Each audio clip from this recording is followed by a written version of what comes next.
Hello, friends. This is Music Man from his man cave. Well, this time George Lucas decides to go back and show us how it all began and talk about taxes and things like that. How does it all pan out? Well, let's look at it right now.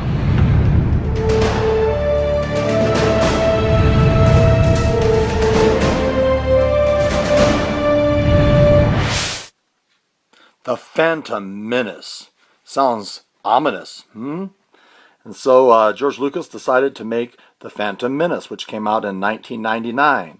So we had The Return of the Jedi in 1983, and then we waited and we waited and we waited until 1999 to finally have The Phantom Menace. And man, this movie was hyped. I mean, people were just going Star Wars nuts were coming out of the sidewalks. They were making tents in front of theaters. It was absolute pandemonium. I don't know what they expected this movie to be, the next coming of Christ or what, but it was not. It's a space opera. And the Star Wars universe has always been geared slightly toward teenage boys, maybe children. It was never really intended for people my age to sit there and scrutinize it and say, well, oh, that character, I don't really like that frog thing. He's irritating to me. But that's what people did. So they go in and it's Star Wars and here it comes. And they felt that it was a little lifeless, that the complaints were that it was a little stale. And I was surprised. I mean, I couldn't believe the first reviews. People were actually cutting down Star Wars. I mean, it's like, whoa. So I went to the movie. I don't know if I went to it opening night, but it was soon after. And I went to it with a friend of mine, and I sat there and watched the movie begin. And it starts you right off with these Jedi and seeing their powers.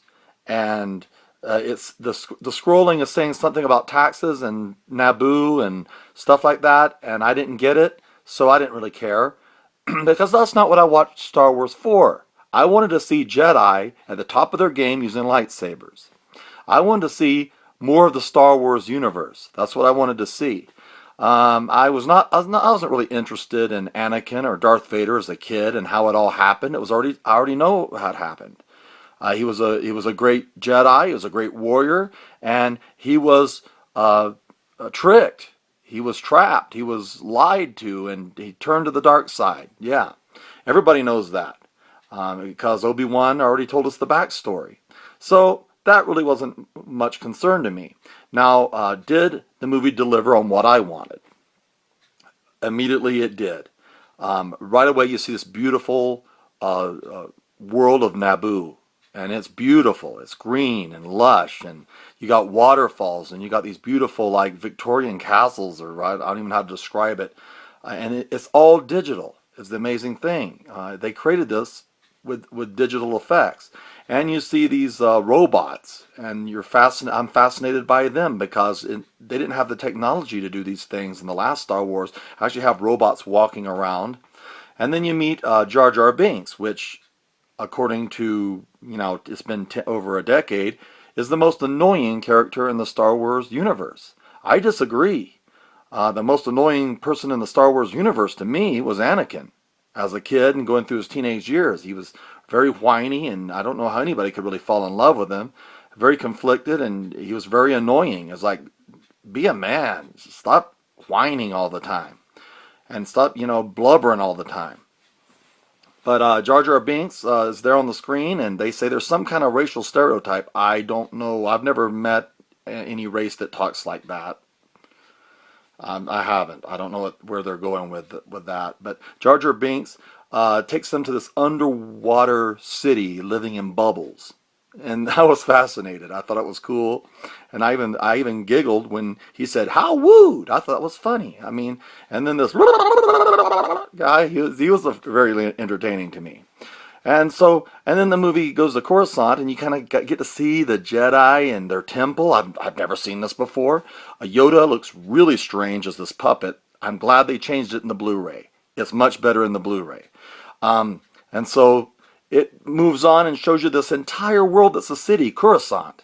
And I'm fascinated, and I'm afraid you can't be afraid of heights and live in that city. I mean, one false step and you would be woo. So anyway, and then they have to go back because the just like our government, their government isn't doing anything. It's not helping them out.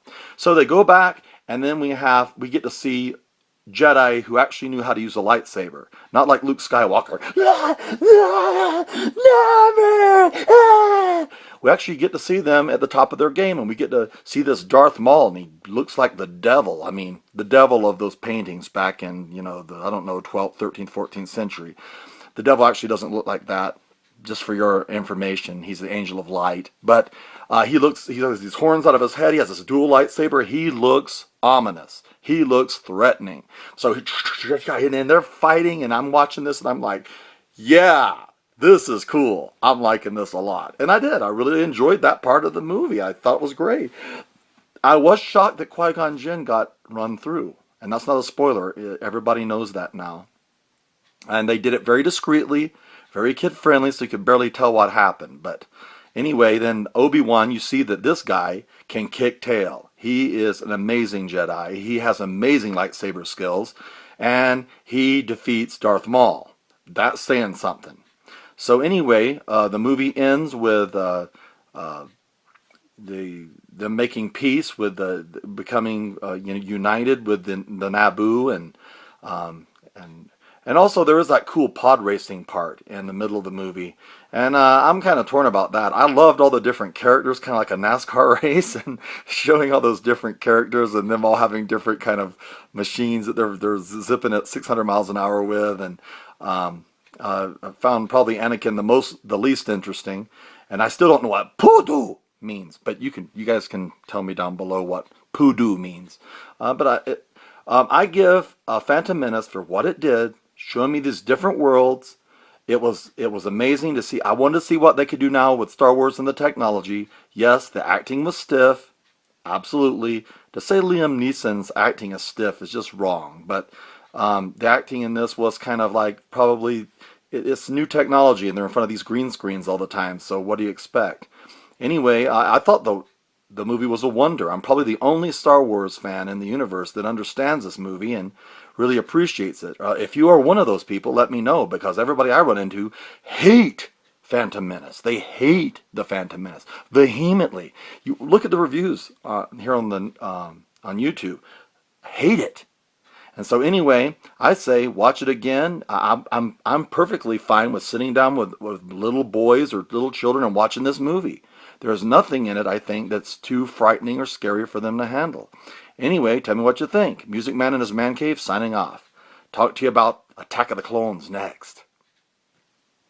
A 9 out of 10. A 9 out of 10. If you don't like it, too bad, 'cause I did.